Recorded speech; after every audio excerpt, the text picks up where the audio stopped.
मराठीला अभिजात भाषेचा दर्जा मिळवून जवळपास 2 वर्ष उलटत आले तरी अभिजात मराठी भाषा उत्कृष्टता अध्ययन केंद्राला केंद्राची मंजुरी मिळालेली नाहीये।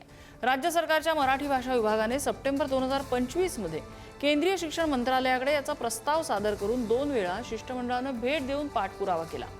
स्मरणपत्रही सादर केलेली आहेत। मात्र केंद्रीय उच्च शिक्षण विभागातील बदल आणि तज्ञ समितीच्या शिफारशींच्या प्रतीक्षेमुळे निर्णय अजूनही रखडलेला आहे। त्यामुळे अभिजात दर्जानंतर मिळणाऱ्या महत्त्वाच्या लाभांकडे आता मराठी भाषिकांचं लक्ष लागलेलं आहे।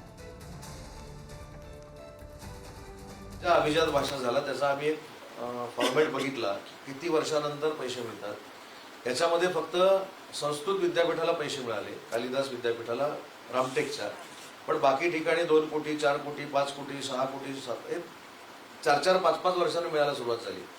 त्याच्यामुळे केंद्र सरकारच्या निधीवर अवलंबून न राहता मराठी उत्कृष्टता केंद्र हे मराठी भाषेच्या विभागामार्फत करण्याचा निर्णय हा आम्ही घेतलेला आहे आणि त्याची सुरुवात 5 ते 6 महिन्यामध्ये आम्ही करू।